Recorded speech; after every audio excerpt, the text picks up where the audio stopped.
반갑습니다. 12월의 첫 번째 수요일에 이렇게 함께 예배하고 하나님 말씀 나눌 수 있어서 참 감사합니다. 계속해서 신촌 성서 아카데미 열려라 성경의 24번째 시간을 가지고 있습니다. 성경의 풍습으로는 12번째 시간인데요. 지난주에 이어서 시편 23편 말씀을 양과 목자의 관계를 바탕으로 살펴보려고 합니다. 지난주엔 우리가 1절과 2절 말씀을 함께 읽었습니다. 1절에 여호와는 나의 목자시니 내게 부족함이 없으리로다 라는 말씀을 통해서 바알신이 아닌, 우상이 아닌 하나님 안에서만 우리가 진정한 풍요로움을 누릴 수 있다는 사실을 함께 나누었습니다. 그리고 우리가 풍요와 다산을 얻기 위해서 매달리고 있는 헛된 우상, 우리의 바알이 무엇인지를 생각해보는 시간을 가졌습니다. 또 2절 말씀, 그가 나를 푸른 풀밭에 누이시며 쉴만한 물가로 인도하시는도다 라는 말씀을 통해서 우리도 선한 목자 되신 하나님의 인도와 먹이심을 따라 살아야 함을 배웠습니다. 오늘은 3절부터 4절 말씀을 함께 들여다보려고 하는데요. 우리 3절 말씀을 다시 한번 함께 읽어보겠습니다. 시작. 내 영혼을 소생시키시고 자기 이름을 위하여 의의 길로 인도하시는도다. 아멘. 먼저 목자 되신 하나님께서 내 영혼을 소생시키신다라고 하는데요. 그 의미가 무엇인지를 살펴보려고 합니다. 양들은 떼를 지어서 다니죠. 때때로 이 대열에서 이탈해서 나구하는 양들이 생기곤 합니다. 그런데 이 대열에서 나구한 양들이 길을 잃고 헤매다가 광야의 뜨거운 햇볕 아래에서 탈진해 죽는 일들이 생길 수 있습니다. 또 혹시나 낙오되지 않고 그 무리 가운데 있던 양들이라도 뜨거운 햇볕 아래 장시간 노출되다가 쓰러져서 죽음의 위기에 놓이기도 합니다. 이렇게 무더위와 뜨거운 햇볕으로 인해서 쓰러진 양에게 목자가 응급처치를 해서 그 양을 소생시킨다라는 것입니다. 어떻게 소생시키냐 하면 먼저는 쓰러진 양을 안고 그늘로 데려가고요. 혹시 그늘이 없으면 목자가 자기의 겉옷을 벗어서 허리에 있는 막대기를 지주 삼아서 이 겉옷을 텐트처럼 만들어서 그늘을 만든다라고 합니다. 그리고 물을 줘야 하는데 뜨거운 태양 아래에서 물을 구할 때가 잘 없습니다. 목자는 자기가 마실 물을 담아두었던 이 물통의 물을 양에게 주어서 마시게 합니다. 또 양의 목덜미부터 시작해서 양의 온몸을 마사지합니다. 이렇게 척박한 광야에서 살아가는 동안 이 양의 목숨은 온전히 목자에게 달려 있습니다. 목자는 양에게 자신의 것을 다 쏟아부어서 그 목숨을 소생시키는 것입니다. 무더위에 지쳐서 쓰러진 양에게 목자는 자기의 겉옷을 펼쳐서 그늘을 만들어주고 자신이 마실 물로 양의 목을 죽여주고 정성을 다해 양을 마사지했습니다. 그뿐 아니라 맹수가 나타나면 자신의 목숨을 걸고 막대기를 들고 맞서 싸우기도 했습니다. 지난주에도 다루었던 내용인데요. 사실 꼭 그렇게까지 하는 것이 목자의 의무는 아니었습니다. 삭군이라는 단어가 우리에게는 부정적인 이미지로 남아있지만 삭군의 뜻은 삭스를 받고 일하는 사람입니다.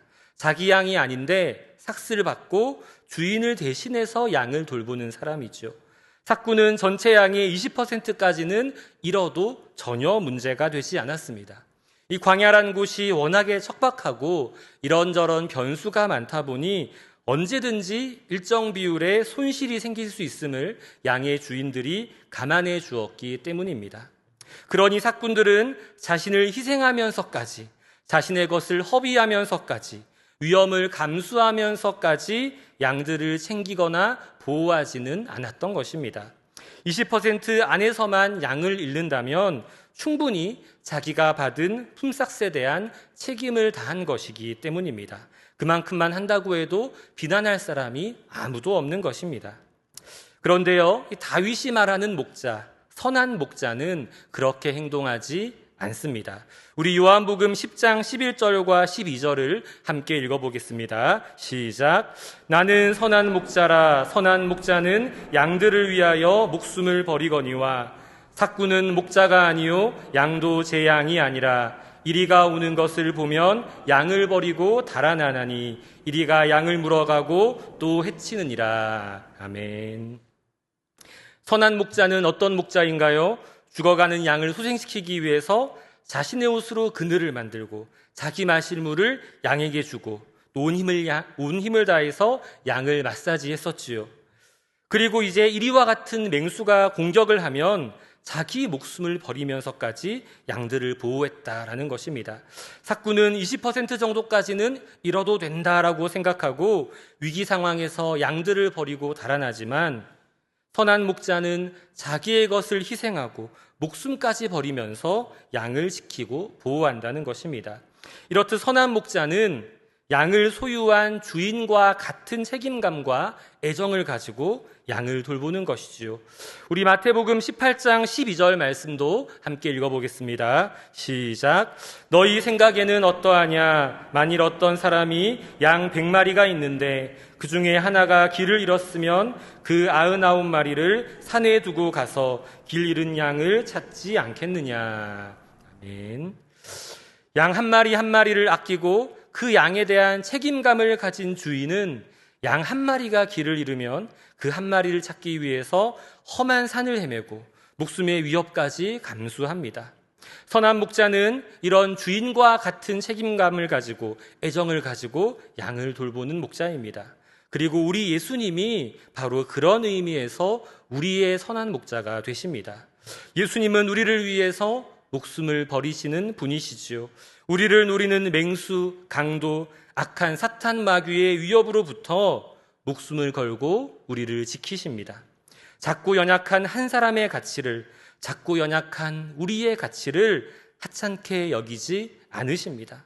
저와 여러분이 길 잃고 쓰러진 양 한 마리와 같은 상황에 놓여 있을 때 예수님은 한 마리의 가치를 하찮다 말하지 않으시고 자신의 목숨을 바쳐서 이 한 마리를 구원하시는 선한 목자가 되시는 것입니다.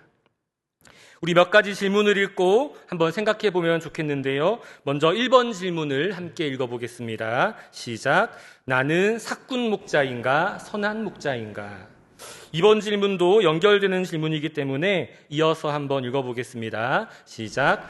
나는 99마리를 두고 한 마리 잃은 양을 굳이 찾아 나설 필요 없다고 생각하거나 20% 안에서의 손실 정도는 대를 위해 소를 희생한다는 논리로 가벼이 여기는가? 아니면 한 마리 잃은 양을 찾아 나서는 목자인가? 지난주에도 드렸던 질문이죠. 예수님을 따라서 우리가 선한 목자를 닮아서 한 영혼을 소중히 여기며 한 영혼을 구원하기 위해 나의 것을 아끼지 않는 마음을 가지고 있는지 돌아보면 좋겠습니다.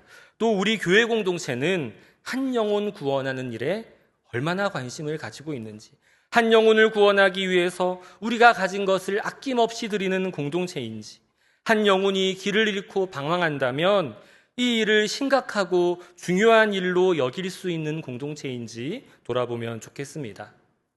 그런데 꼭 기억했으면 하는 것은요, 하나님께서 우리에게 먼저 은혜를 베푸셨다라는 사실입니다. 가서 길 잃은 영혼을 구원하는 선한 목자의 삶을 살아가라는 하나님의 명령의 전제는 먼저 베풀어 주신 하나님의 사랑입니다. 우리가 길 잃은 양 한 마리와 같은 그런 처지에 놓여 있을 때 예수님께서 선한 목자가 되셔서 우리를 구원하셨지요. 선한 목자 예수님께서 자기 목숨까지 버려가면서 작고 연약한 우리를 구원하셨습니다. 그 은혜와 사랑을 여러분 모두 경험하셨습니까?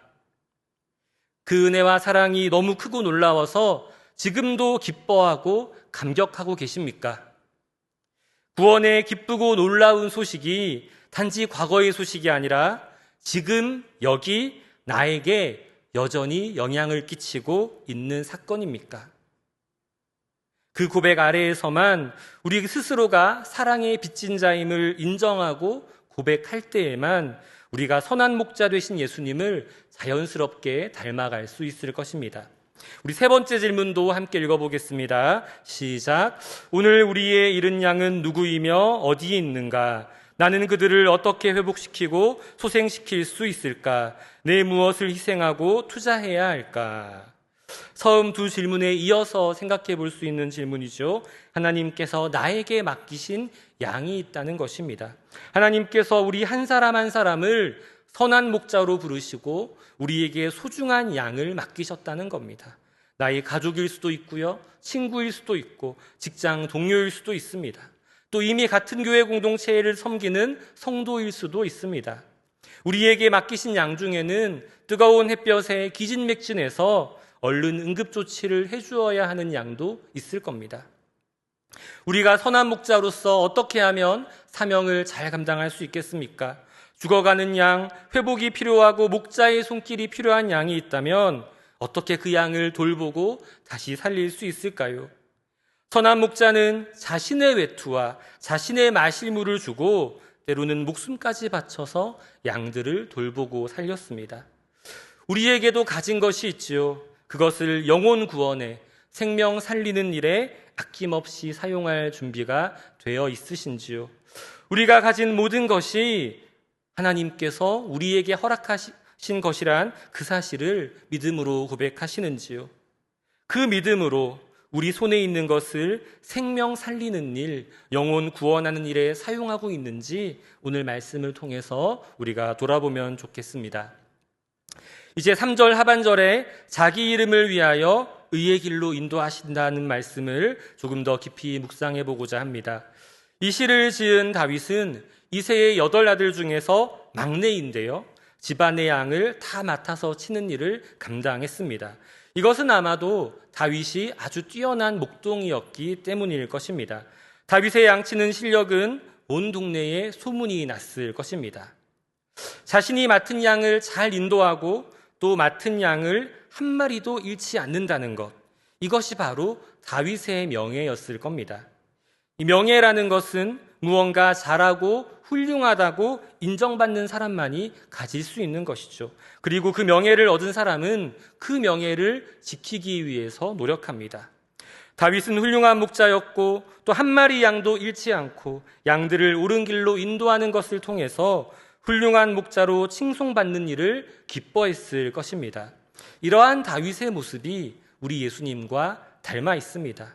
우리 예수님 역시 한 영혼도 놓치지 않고 구원의 길로 인도하기를 원하시는, 그래서 자신의 몸과 피를 우리에게 아낌없이 주시며 희생하신 참되고 선한 목자이기 때문입니다. 하나님께서는 크고 대단한 일에만 관심이 있는 것이 아니라 작은 영혼, 한 영혼, 길 잃은 한 영혼의 문제에 관심을 가지시고 그 영혼을 위해서 모든 것을 아낌없이 쏟아부으시는 선한 목자가 되십니다. 그리고 이 일을 소중히 여기고 자랑스러워하면서 자신의 명예로 삼으신다는 것입니다. 세상 사람들은 높은 자리에 올라가고 크고 대단해지면 그것이 명예로운 일이다라고 생각하지만 하나님 보시기에 진정 명예로운 일, 이름이 드높여질 만한 일은 작은 한 마리 양, 작은 한 영혼을 구하고 살리는 데 있다는 것입니다. 또 선한 목자는 의의 길로 인도하신다라고 하는데요. 여기서 의의 길은 옳은 길이라고 해석하는 것이 더 적합합니다. 원래 땅 위에는 길이 없었다. 걸어가는 사람이 많아지면 그게 곧 길이 되는 것이다. 중국의 문호인 루신의 말인데요. 광야에도 원래는 길이란 것이 없었을 것입니다. 다만 사람이나 양이 계속해서 다니다 보니 길이 된 것이지요. 하지만 사람이나 짐승의 발길이 뜸해지면 결국에는 그 길이 희미해지기 마련입니다. 또 주변 지리를 모르고 길을 걸어가다 보면 이 길의 끝에 무엇이 있는지 알 수가 없습니다.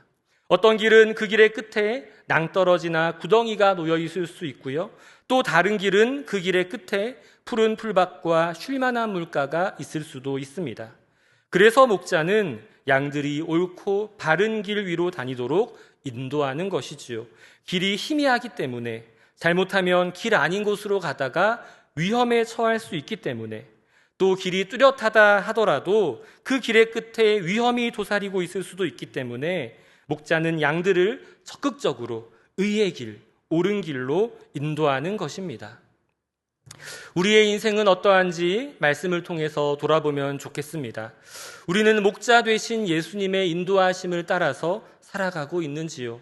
세상은 빠른 길, 편한 길로 나아가면 된다고 말하지만 그 길의 끝에 무엇이 있는지 우리는 알지 못합니다. 우리는 어떤 기준으로 어떤 길을 찾아가고 있습니까? 내가 보기에 좋은 길, 내가 보기에 그럴듯한 길, 많은 사람들이 흠모하고 동경하는 넓은 길, 넓은 문을 찾아다니는 것이 우리의 모습은 아닌지요? 혹시나 우리가 걸어가는 길이 당장 조금은 험해 보이고 돌아가는 것 같다고 해서, 남들이 다 가는 넓고 평탄한 길이 아니라고 해서 불평불만하는 것이 우리의 모습은 아닌지요? 인생에서 중요한 것은 속도가 아닌 방향이다라고 합니다. 눈앞의 이익보다 중요한 것은 그 길의 끝에 무엇이 있느냐, 그 길의 끝에서 무엇을 마주하느냐 하는 것입니다. 우리는 양들과 같아서 멀리 내다보지 못하고 길을 잃어버리기가 쉬운 존재들입니다. 내가 보기에 좋은 길, 내가 보기에 그럴듯한 길만 쫓다가는 결국 그 자리를 뱅뱅 맴돌거나 죽음의 길로 나아가기가 쉬운 존재들인 것이죠. 그렇기에 우리는 선한 목자 되신 예수님께서 우리의 걸음을 최선의 길로, 더 좋은 물과 더 좋은 풀이 있는, 또 그늘이 있는 곳으로 인도하심을 믿고 따라가야 합니다. 예수님은 자기 이름을 위하여 연약하고 아둔한 양 같은 우리들을 옳은 길, 선한 길, 푸른 풀밭, 쉴만한 물가로 인도하실 것입니다. 그리고 양들이 목자의 인도를 따라서 옳은 길을 가는 것이 목자의 기쁨이며 보람이며 명예이듯이, 예수님의 인도하심을 따라 우리가 옳고 선한 길을 걸어갈 때 선한 목자 되신 예수님께서 그 일을 참으로 기뻐하시는 줄로 믿습니다. 몇 가지 질문을 읽고 또 생각해 보면 좋겠는데요. 4번부터 6번까지 질문을 우리가 한 목소리로 이어서 읽어보겠습니다. 시작. 혹시 우리는 내 경험이나 판단을 따라 옳은 길이 아닌 내가 원하는 길로 제멋대로 가는 양은 아닌가? 나는 양들을 생명의 길로 바로 인도하고 있는가? 나는 같은 실수, 같은 죄를 반복해서 지으며 다람쥐 쳇바퀴 돌듯 제자리를 맴돌다 믿음의 더 깊은 세계로 전진도 못하고 심지어 죽는 모습이 아닌가. 오늘 말씀에 비추어 볼 때 우리의 모습은 어떠한지요? 혹시 우리는 하나님께서 인도하시는 옳은 길 따르기를 거부하고 내 경험과 판단을 따라서 제멋대로 가고 있는 것은 아닌지요? 내 경험과 판단을 따라서 마음대로 길을 가다가 반복해서 넘어지고 실수하고 죄의 구덩이에서 헤어나오지 못하는 것이 우리의 모습은 아닌지요? 하나님께서는 말씀을 통해서 또 기도 가운데 우리를 만나길 원하시고요, 우리의 삶에 개입하기를 원하시고요, 우리를 바른 길로, 옳은 길로 인도하시기를 원하십니다. 빠르게 가기보다는 바른 방향으로 하나님께 때마다 물으며 하나님 손을 꼭 붙잡고 하나님의 인도하심을 따라 나아가는 우리의 삶이 되기를 소망합니다. 그리고 생명의 길로 양들을 인도하고 있는가? 저를 비롯한 목회자들이 먼저 스스로에게 물어야 할 질문일 것입니다. 하지만 반복해서 말씀드리면 이 질문은 목회자뿐 아니라 모든 성도가 스스로에게 물어야 할 질문입니다. 우리 모두가 예수님 닮은 선한 목자가 되어서 내 주변의 영혼들을 바른 길로 인도해야 합니다. 눈 덮인 들판을 걸어갈 때 모름지기 함부로 걷지 마라. 오늘 걷는 나의 발자국은 반드시 뒷사람의 이정표가 된다. 서산대사가 남긴 말인데요, 백범 김구 선생님이 자주 인용했던 문장이라고 합니다. 우리 한 사람 한 사람은 연약하고 작은 사람들이지요. 그런데 하나님께서 우리에게도 영혼 구원의 사명을 주셨습니다. 하나님께서는 작고 연약한 사람들을 통해서 일하기를 기뻐하시기 때문입니다. 그렇기 때문에 우리도 한 걸음 한 걸음 내 발자국을 보고 따라올 사람들을 생각하며 그들의 발걸음이 나에게 달려있다는 책임감을 가지고 걸어야 하는 것입니다. 예수님 먼저 믿은 우리가 어떻게 살아가느냐, 직장에서, 가정에서, 학교에서 어떤 모습으로 존재하는지 그 모습 하나하나가 발자국이 되는 것입니다. 그런데 연약한 우리 힘만으로는요, 우리를 부르신 그 자리에서 선한 목자로 살아가며 다른 사람을 바른 길로 이끌기가 참으로 어렵습니다. 나 하나 옳은 길로 가기도 벅찬 것이 우리의 연약한 실존이지요. 그래서 우리가 기도해야 하는 것입니다.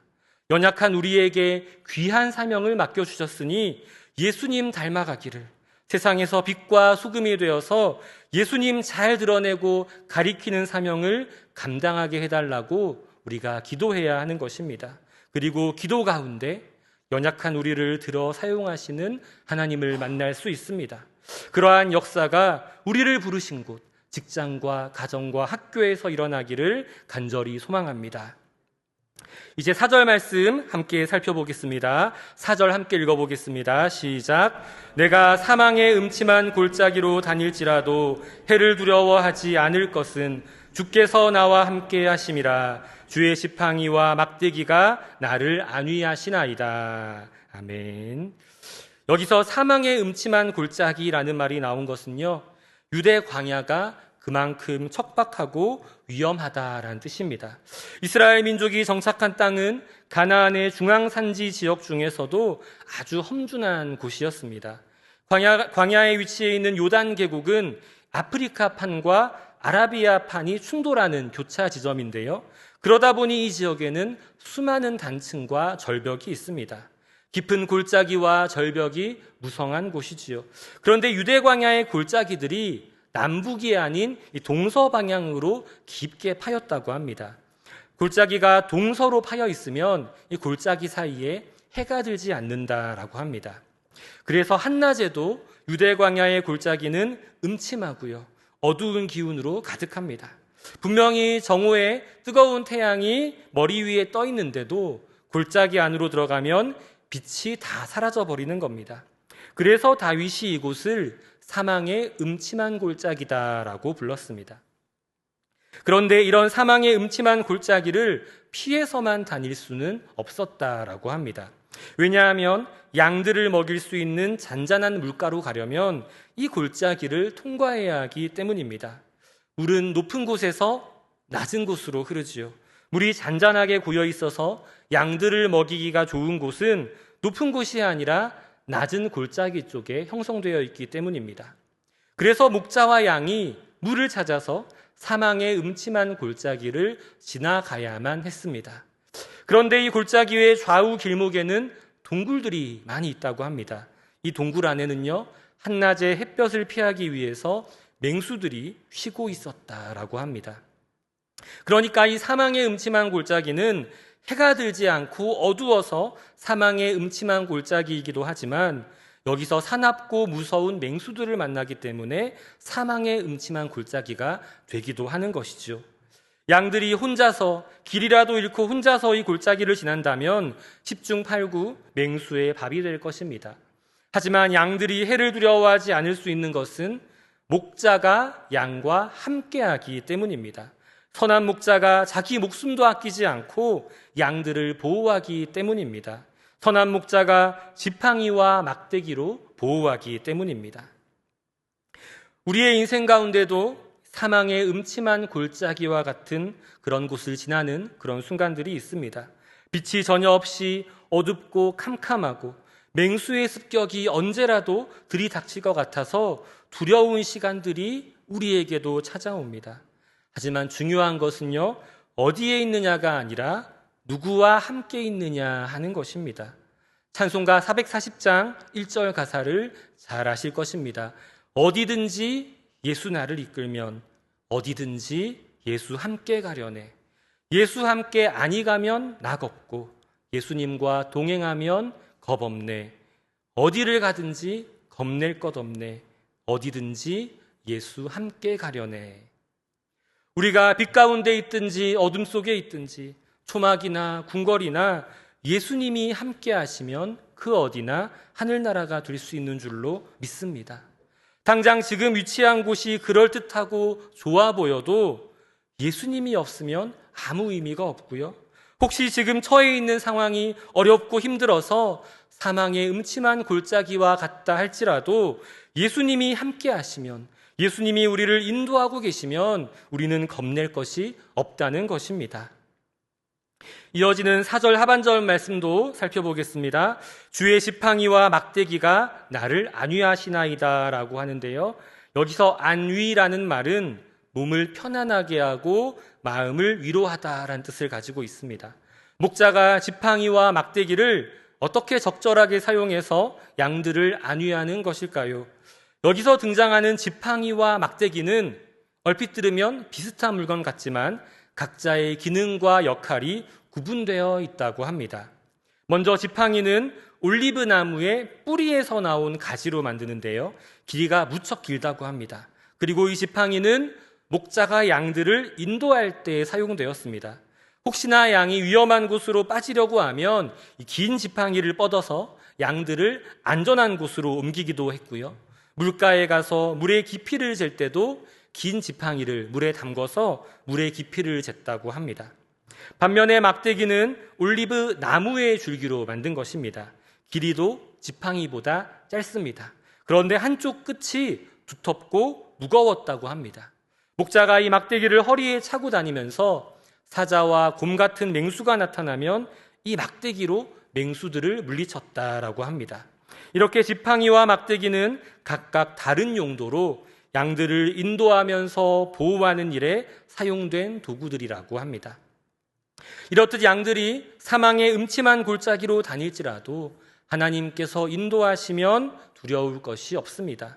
어두운 길을 걸어가도 두렵지가 않습니다. 왜냐하면 선한 목자 되신 주님께서 지팡이로 바른 길을 가도록 인도하시기 때문입니다. 맹수로 인한 피해도 두렵지 않습니다. 선한 목자 되신 주님께서 막대기로 맹수들을 물리쳐 주시기 때문입니다. 우리도 마찬가지겠지요. 예수님과 함께할 때 주님께서 지팡이로 우리가 곁길로 가지 않도록 인도하시고 막대기로 우리를 해치는 악한 세력들을 물리쳐 주실 것입니다. 마지막으로 질문 2가지를 함께 읽어보겠습니다. 시작. 내가 과거에 지났거나 지금 지나고 있는 사망의 음침한 골짜기는 무엇인가? 다음 질문도 읽어보겠습니다. 시작.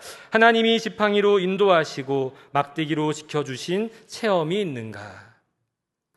우리의 삶은 어떠했습니까?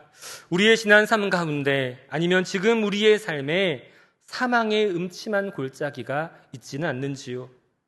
우리의 삶에 이따금 고난이 찾아오지요. 그 누구도 고난을 피할 수 없을 겁니다. 하지만 진정 중요한 것은 그 시간을 어떻게 누구와 함께 보내느냐 하는 것입니다. 마실 물을 얻기 위해서 골짜기를 지나가야만 할 때가 있습니다. 양이 혼자서 무리에서 이탈해서 골짜기로 내려가면 어두움 속에서 갈 길을 잃게 되고 맹수에게 습격도 당합니다. 하지만 목자와 함께라면 목자의 지팡이와 막대기가 양을 지킬 것입니다. 우리 삶에 찾아온 고난이 있다면, 사망의 음침한 골짜기를 지나고 있다면 우리의 힘으로는 이 모든 위기를 헤쳐나갈 수 없습니다. 우리는 하나님의 손길에 의지하면서 그 손길을 신뢰하면서 우리 자신을 내어 맡길 수 있어야 합니다. 수영을 못하는 사람이 물에 빠져서 허우적댈 때 누군가 구조하러 오면 어떻게 해야 할까요? 가만히 있어야 된다고 합니다. 그 손길에 자신을 온전히 맡겨야 한다고 합니다. 허우적대고 자기 힘으로 빠져나가려고 하면 오히려 구조에 방해를 준다고 합니다. 우리도 마찬가지지요. 우리가 처한 문제들 앞에서 우리의 힘으로 헤쳐나가려 하기보다는 하나님께 내어 맡기고 온전히 하나님을 신뢰해야 합니다. 내 힘이 아닌 하나님의 은혜로, 하나님의 도우심으로 사망의 음침한 골짜기를 통과해서 쉴만한 물가로 인도함을 받는 우리의 인생이 되기를 소망합니다. 시편 23편에서 다윗이 고백하는 선한 목자 되신 우리 주님을 나의 주님으로 고백하는 우리의 인생이 되기를 간절히 소망합니다. 이 시간 우리 함께 찬양하며 기도의 자리로 나아가고자 하는데요. 우리의 선한 목자 되신 주님께서 우리를 가장 잘 아시고 우리의 삶을 처음부터 인도하신 줄로 믿습니다.